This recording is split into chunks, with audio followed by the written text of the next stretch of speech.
So today's presentation is on new mobility, but it's not just autonomous. I got my start in transit-oriented development 20 years ago as a civic association president fighting a Home Depot on top of my local subway system. So our whole neighborhood got together and taught ourselves urban planning that several of us parlayed into professional jobs. So dreams do come true. So we're going to give a backgrounder. We're going to look at TOD, but also at something called mobility hubs, which is a term that's rising up.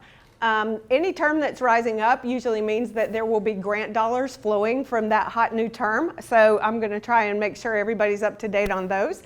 And then opportunities in the region. A little bit about the work that I've done. That says more than anything else. I do have my own consulting firm. I work with Alta. I work with nonprofits. Some of the stuff we're working on are how do you insert language into resolutions at the local smallest level, because that's how it all gets started. I worked on a parking reduction strategy for a mixed-use developer from Toronto. We're inserting new mobility into pedestrian plans. And we're writing up a scope for a business improvement district outside of Atlanta that realized they need to get their 200 stakeholders together because they are now planning $500 million worth of infrastructure that they do not want to be out of date before it even gets out of the gate. So that's just a snapshot of how people are starting to think about this. First of all, what is new mobility? And I'm from the South and I talk fast, I do apologize, but I want to make sure that we get a lot of stuff in, and we'll have a chance later today for the Q&A. So if you want to jot down in your program notes and questions, that would be more than welcome. So, you know, in the good old days, we had cars, we had bikes, we had buses and trains, and really little variation in between. Technology is changing all that. Now, this slide is from someone in Toronto, and it's busy, but that's the point. This is where our jobs are right now. There's no such thing as bike share anymore. There are different flavors of bike share. There's docked, there's dockless, there are scooters, there are electric variations, there are amenity fleets, there are public, there's nonprofit, and each of those comes with its own planning nuance. So for anyone in here who does planning and design of infrastructure, site plans, districts, these are the types of things that you will need to pay attention to. And everyone will get a copy of this presentation and links so that you can go to the original source so it won't be so fuzzy, but you can also get the backstory. I also want to come out of the gates talking about how we plan. Some things will not change. And up at the top you see, what do we have? What do we want? How do we get there? That's planning. That won't change. The top half of the circles, that's how we do things now. That also has to continue so that we come up with fair, transparent, inclusive processes to make sure that we meet everyone's goals the best of our ability through proactive planning. The bottom half of the circles are these things coming out of left field, whether it's autonomous vehicles, shared use mobility, mobility as a service, even things like climate change. We are dealing with multiple lines of disruption. So how do we, as planners, our job has always been to squeeze uncertainty out of everything. But now we have to almost turn around completely and start thinking about how do we embrace and incorporate uncertainty. So that some of these planning processes now are, you have to start thinking and tracking trends. You need to start looking at, okay, well, what's possible? What's plausible, and what do we want around here? So that's how planning is changing. We also look at what's in our control. We have new tools to measure and apply metrics for performance-based planning, so that if you don't know where it's going, you can at least put some performance expectations. We want 40% of trips to be X, Y, and Z. So once you start applying technology, you can alter your policies along the way to actually meet those needs. Those goals can be equitable service, they can be climate, they can be congestion, they can be economic development. It's a bit of a new ball game, but it's one that we can all customize for our own region. So here's the idea bubbles. And so what I thought I'd do is just walk through a couple of topics and what the emerging trends are. First and foremost, to me, the most exciting innovation right now isn't autonomous cars, it's bicycles. How many people have bike share in their community? Very good. So in DC, or in Arlington, Virginia, where I live, just 2 days ago, we finally got the pedal assist or the electric bike share. A lot of people, including me, think that these will be game changers because of distance, because of ease, because of applicability. But here's something I want to note. The largest share of trips in this country, anywhere you go, are between 6 and 10 miles. 17% of all trips are between 6 and 10 miles. Electric bikes cover that distance easily with a lower impact, a lower imprint on the environment and on congestion. So that's one of the reasons why these pedal assist bikes are seen as killer tech. In the middle, there's more options to car ownership. So yes, there's Zipcar, but there's also these new business models emerging that I think have higher applicability in the suburbs and places without heavy transit. They're called amenity fleets. So there's companies called Envoy out of LA and Gotcha Technologies that actually will go onto a campus or in a mixed-use development or even for an apartment owner, and they will supply a fleet of vehicles that's like your own Zipcar for your own tenants. So think about what that may mean to getting rid of the second car. Most zoning codes now require 2 parking spaces per unit. Imagine if now everyone has one owned car, but an available fleet. You can cut parking almost in half. So think about that when we're talking about what technology means for suburban areas. Autonomous cars are here, but we don't know what the ownership model will be. And then a big sleeper issue is deliveries. How many people got something from Amazon or e-commerce over the last month delivered to your door? All right. How many people have cussed out a FedEx truck blocking? You don't have to raise your hand on that one. It is becoming clear that deliveries are part of the mobility system that we have to pay careful attention to, if only because there's no longer a person with a shopping cart with 30 different items. There's somebody sitting at home ordering something at 6:30 a.m., maybe at 10:30 because somebody's birthday is tomorrow, 2 o'clock, 3 o'clock, 5 o'clock, constant deliveries. Second, in transit. So one of the things that we'll talk about in the Q&A is that technology is already improving the way we deliver transit, and that was included in the remarks this morning. So real-time information, routing on your smartphone, on-demand service. In the middle, and to me this is one of the most eye-opening aspects of where we're headed with this, because of 3D printing, we can now make bespoke sort of custom shells. So Toyota has this concept where they have shells that can be inner-configured throughout the day. So it might be an autonomous mobile coffee shop, almost like the ice cream man, circulating in neighborhoods, and a shoe store in the middle of the day, and a cocktail bar at night, maybe even sleeper pods, which are, by the way, already here. There's a business that operates between Los Angeles and San Francisco called Cabin. It is basically like a train sleeper car in a bus. $90. It replaces airplane trips. It replaces car trips, train trips.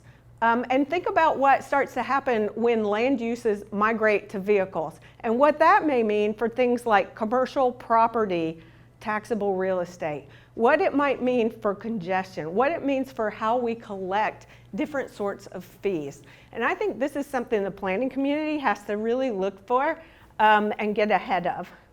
And then finally, and most exciting, we are already seeing autonomous shuttles and autonomous buses come into pilot programs, and these are testing programs.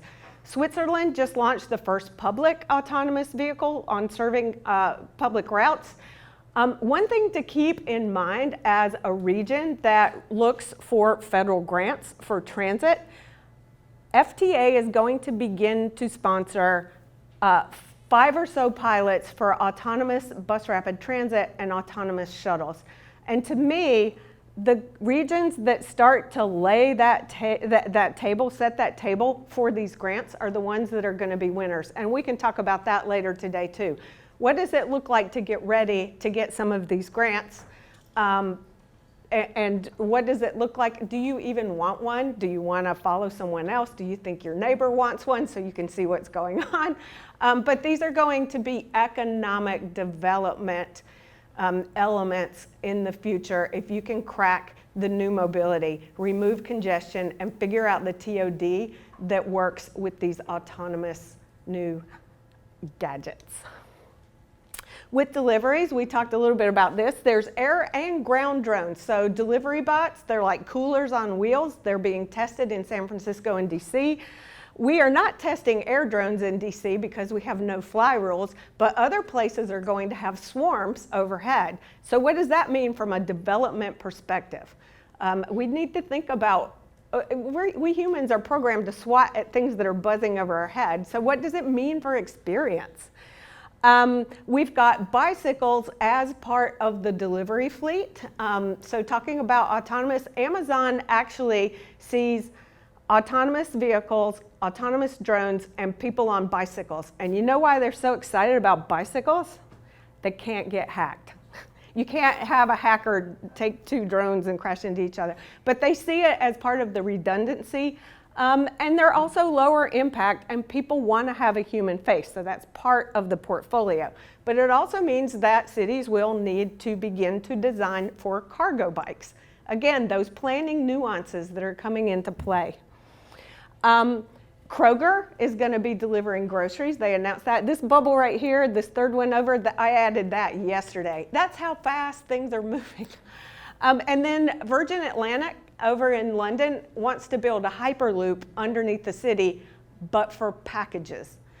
So think about going to the bank when you're the pneumatic tube where you force, imagine that network underground. And that gets all of that package delivery congestion off of the streets. Because that's a big problem in London, and also it doesn't interfere with the historic nature of the neighborhoods they want. So again, we're talking about historic neighborhoods here in the region, and maybe not in the next 10 years, but imagine having these sorts of systems that will allow for that quality of place, but get that conflict off the streets. For rights of way, I was talking to someone this morning, and it's like, curb management, that's a hot new thing. And again, that theme of everyone jostling for curb access. Also, Uber and Lyft have been found in some cities to actually make congestion worse.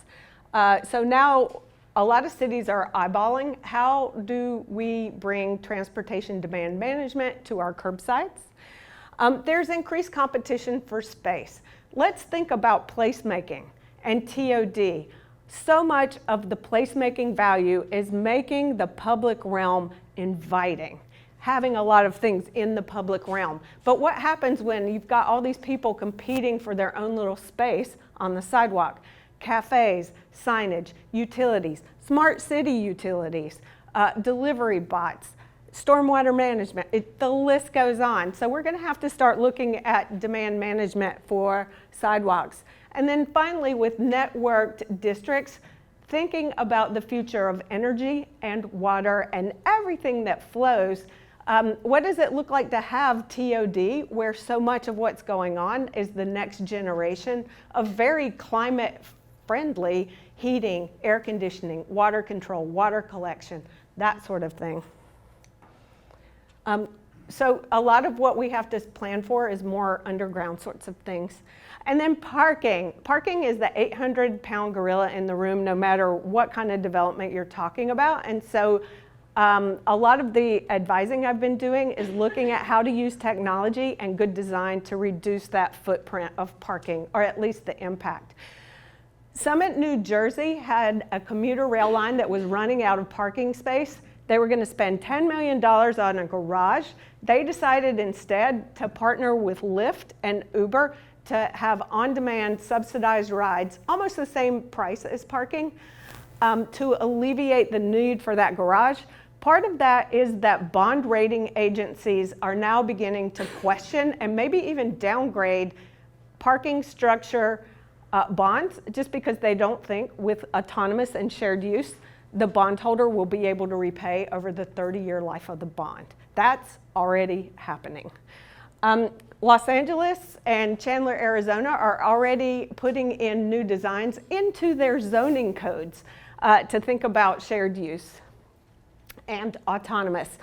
And then Pittsburgh has put all of their different parking assets into one place, because parking is starting to occur in districts, not by building. So you want people who are coming to be able to visibly see where a parking space is that meets their need. Is it public? Is it private? Is it priced? Is it accessible? Is it near where I want to go? Just all these different things, but again, collected into one app. And then building and site design, there's a lot going on with smart cities and just building material, what happens on the inside, what e-commerce is doing, what living preferences are doing, and then 3D printing. What happens when we can start to build units or even buildings right on site using a big 3D printer? That's already happening.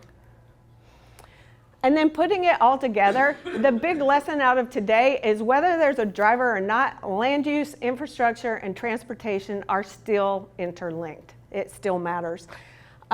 We're not sure whether we're going to get sprawl or compact, but that is our job in this room, to set those policies as to what we want and what the impacts and costs are. This gentleman down here, his name is Jarrett Walker. How many people have heard of Jarrett Walker? Oh, awesome. He's going to be so happy. Jarrett is from Portland, and he redesigns bus routes. For a long time, those were untouchable because it just seemed like taking a bus route away from a couple of customers just was not, it didn't make good sense. I think that now that we're seeing the need for more transit, he comes in and tries to figure out the routes to meet the needs, but also because we can use shared use and autonomous really to help feed some of those people to the high capacity bus routes that are going to be so important because we have limited rights of way. High capacity transit is going to be as important, if not more important, than we have today, but these new technologies mean that places like never before will have access to high capacity transit. You don't have to be Philadelphia to have really high frequency networks. Amazoning, we talked about that. And then the bottom line is actually the bottom line. Our revenue streams are going to start changing. So how do we start replacing the gas tax, which really doesn't work anymore for transportation and will not work with electric vehicles at all? Revenues and fees that you collect from car ownership, if car ownership actually does go down. Lots of questions there. And at the end of the day, when we talk about new mobility, it's often couched in heaven or hell scenarios. It could either be really, really good or really, really bad. It just depends on not only your policies, but policy combinations that we're going to have to start putting together. Parking is going to have to be keyed towards whether or not autonomous cars are owned or shared. It's going to be keyed to how we price road use and things like that. So exciting times if you're a planner. So this is just sort of the picture of a lot of what we see when the tech companies come to town is really cute when there's one or two. They don't really forge the territory of what happens if there's dozens of companies with thousands of these little devices all around us. And so, again, how do we manage this? So the good news is we can successfully change. So, and here's how we like to not eat the elephant all at once, but how do we eat the elephant in small bites? I guess that's an Indian proverb. So what we like to say is that let's look at those heaven and hell scenarios. Like, how do we look at the things that are beneficial and work those to our advantage? How do we forecast the risks and wring those out at the beginning of the planning process? How do we pick best practices that serve multiple functions, just in case our forecasting doesn't quite pan out? What if autonomous cars just aren't workable at all? Well, if you do good placemaking, you also get the economic development, the climate and energy, the water, the equity. That, to me, is a good practice, is one that will work under any scenario. And then finally, we need to be adaptable. And this is an example of a plaza that meets all of the traditional things we think of plazas. But once you apply smart city technology, you can manage it better for water, for counting, for irrigation, and for maybe even energy collection and storage. So I'm going to take a break. Does anybody have any questions right now? I know I'm going fast. Yes, sir. So in the last generation of suburban sprawl, right, the economics were very, very favorable to building right, sprawl and installing it, not to maintain it over time. Exactly. What's going to change here if there are economic incentives to do things which have long-range negative consequences? Well, and thank you for that question. I'll repeat it. So the incentives are to build sprawl, but not to maintain it, to kick that off to other folks who may be. And part of that may be with the changing business models. The people who have to take care of those long-term investments, whether it's a city or a public-private partnership, will actually have a say earlier in that piece. The same thing goes with the bond rating agencies now beginning to understand that with technology, they're shining a sharper flashlight on not just what happens up front, but the long term. And they're downgrading things that cannot be maintained. I think the second thing is that, and Emeco and Smart Growth America have done fabulous work on actually what I call forensic looks at how we've mismanaged our infrastructure, and then also how do we do a better job in the future. So a lot of it is just pure management, but I think there may be even a technology aspect to this as well. There's a lot of entrepreneurs out there who are trying to figure out how do we replace old pavement that really just is not environmentally friendly with something that's more friendly. Self-healing asphalt, for example. So I think that there's actually sort of an adventurous bunch out there that's trying to figure out how to maintain infrastructure better with technology. It's not the end-all fix. It still includes good planning, priorities. But again, that maintenance part is starting to come into the funding formula up front. So thank you for that question. All right, so you're here today to learn about transit-oriented development and mobility hubs. And a lot of times people ask me, what's the difference between transit-oriented development and a mobility hub? First and foremost, TOD is placemaking around stations, usually for heavier transit, because that's where the investment has a better track record and a better financial return on investment. With hubs, what we're going to do, like that first graphic I showed that was really busy of all the modes, we're starting to aggregate those modes to form placemaking. And that's really exciting because you don't have to be on a heavy transit line anymore. And that's the second time I've said this in the presentation, so that means I must think it's important. And I hope you do too, because a place like Chester County, this means that you're going to start to get some of those benefits that were in the past really localized in areas of heavy transit. They can also work together. So if you are here and you live around one of those stations, a mobility hub begins to look at how you squeeze all these new uses into that station design. It's going to get difficult because you want to actually build seamless transfers into all of your stops and stations. And by seamless, that means you're not tripping over somebody or tripping over a dockless scooter. It means you're going to have to actually design in how people can get from one mode to another easily, seamlessly, and without having to stop to think things through. You just get off the bus and you know exactly how to go to the next shuttle, to the bike share, to the train. So mobility hubs in the future. Again, we talked about districts and the importance of districts. So water, energy, air. I like to think of districts as the shared use economy for places. So how do we do a better job in TOD of linking all of these new types of smart city and new mobility options in a way that we haven't before? Here's busy illustration number 2, and this is from San Diego, and it's just another illustration of how do we put together all of these different pieces in a way that makes sense for the traveler. How does it make sense for the city? How does it make sense for the operator? How does it make sense for the local businessman? And again, this is going to be our challenge to make sure that we draw things together.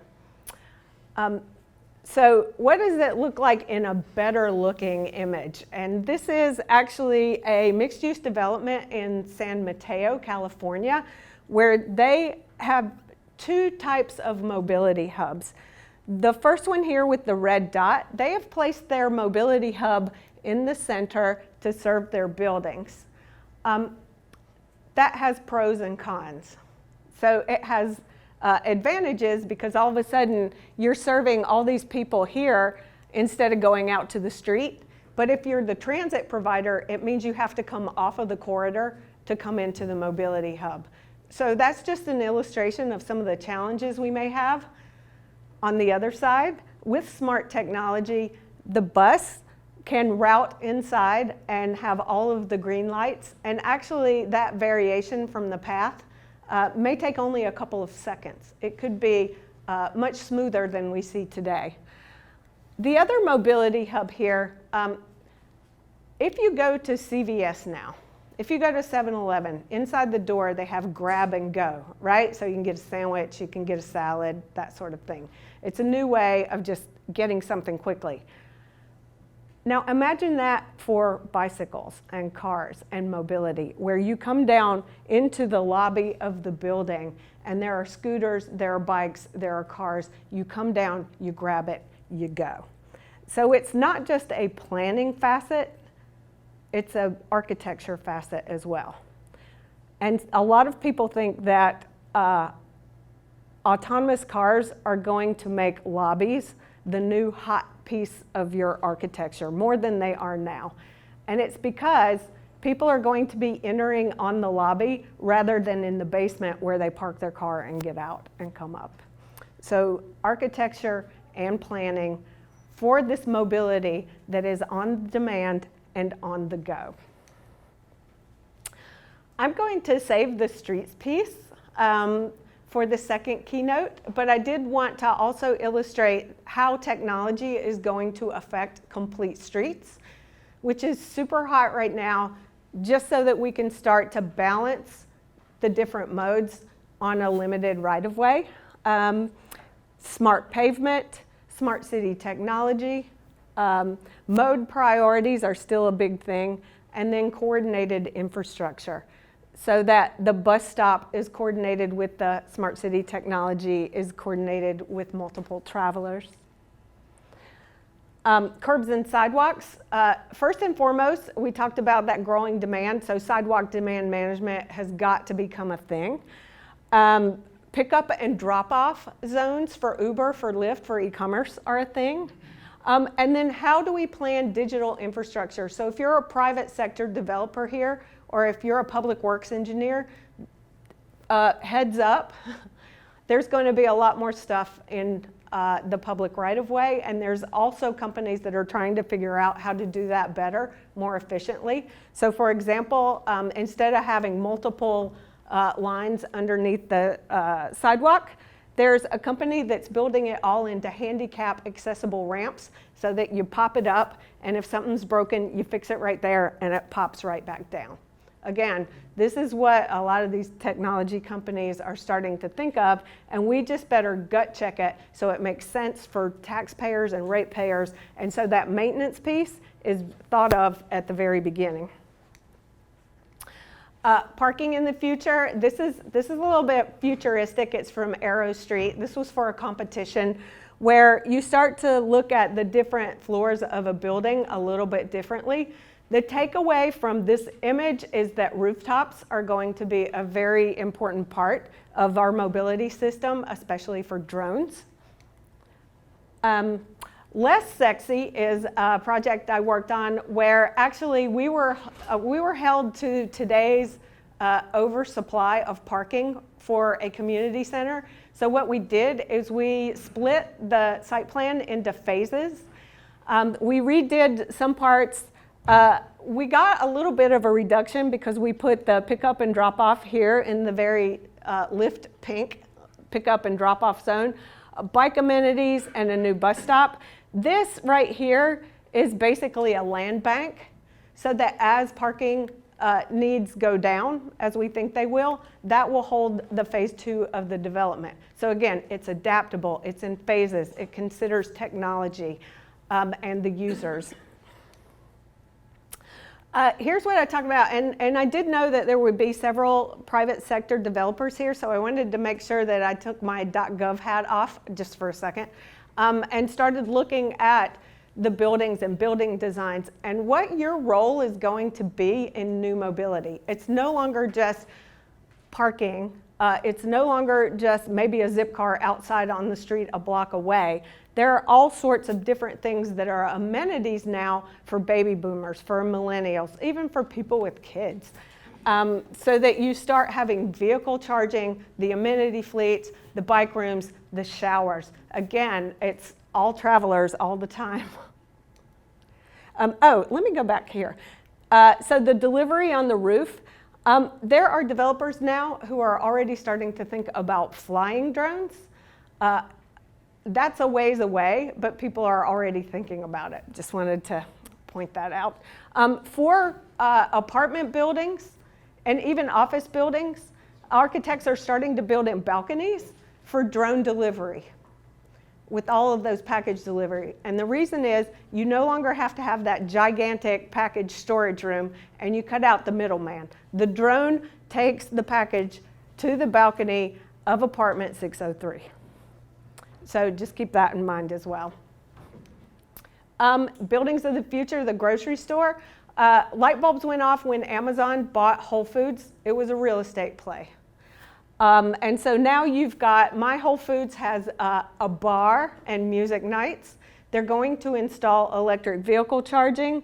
And again, micro warehousing. If you think about it, Amazon wants to get you your package no matter what you order within an hour. That means more warehouses. So in LA right now, the hottest real estate commodity, even though housing is horrible out there, is urban warehousing. And it's because Amazon wants all these different places. So if you are ordering varnish from Denmark, or your favorite hairbrush, or what else is bizarre that people order? That new night cream that only Amazon sells, they can get it to you within an hour. And that is going to require just a whole new land use category that's ubiquitous in micro warehousing. Now, of course, some of that could go into parking if parking actually demand goes down. But if you're a planner, this should be on your radar. If you're a developer, this needs to be on your radar.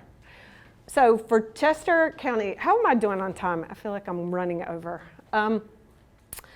So seamless connections.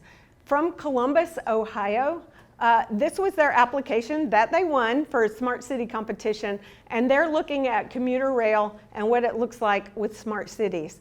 And this ought to look very familiar. So you can start to build up your commuter lines in the beginning with all of these accommodations for all of these new modes that are still evolving and still growing. In the background, you've got a little bit of higher density housing. You may be able to actually build that on site next to your electric charging. You can still have cows in the background, that's okay. In fact, that's probably adds to the placemaking element of what it is. We also for Chester County, first last miles to transit. First last mile is just basically how do you get the population of people who have the easiest access to make it even easier. Like those electric bikes, imagine people 5 miles away may be able to actually ditch the car. And that's in fact what happened in Portland when Kaiser actually did an experiment by giving out 70 electric bikes to three different locations. And they found that those people did swap out their cars. All those dots are people who swapped out a car for an electric bike ride. So just wanted to plant that seed. Those of us who love electric bikes aren't crazy. For shared use, Marin County has an on-demand transit, so it's almost like Uber or Lyft to take people to the different train stations. Again, there's a lot of fear about autonomous cars actually depleting use of transit or replacing transit, making it sort of wither on the vine. A lot of what policymakers want to do is to actually turn that around so that all of our policies, all of our incentives, all of our pricing is built towards delivering people to transit and figuring out that transit balance. And then finally, I'm going to close it off with a planning story of how all of this unfolds. A lot of planners say, I know where I am today. I know this stuff is coming in 30 years. I have no clue what to wake up and start working on tomorrow. So a lot of what I try and do is figure out what to do the day after tomorrow. What do you do when you open up your computer? Looking at shuttles and how you can evolve. Right now, there's a lot of work on private on-demand microtransit like Marin County.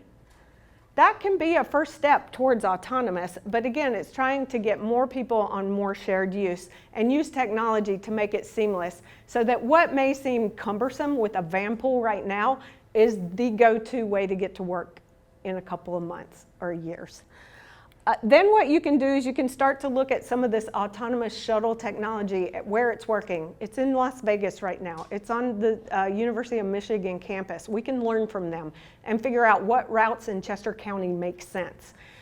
Those in the beginning will likely have an operator on board. They will likely be limited routes. They will be very conservative when it comes to delivering service. But we can learn and grow to the point where maybe some of that first last miles will be on-demand driverless shuttles, bringing people to the rail, to your autonomous bus rapid transit, and to TMACC's portfolio of different transit options. And then when you wake up tomorrow, so this was passed in June. Anyone who's a planner knows that the minute that you release a plan, you start working on the update. And so what do you have to start thinking of in Phoenixville for your multimodal transportation? What does that next update look like? So I'm just going to leave it right there. Thank you for tolerating such a fire hose of stuff. Again, you will get all of this, and I look forward to sitting in sessions today because as someone who helps with scenario planning, who's trying to build services that work for you, I need to hear what y'all need. So I look forward to that. I'm going to be asking lots of questions, so thank you.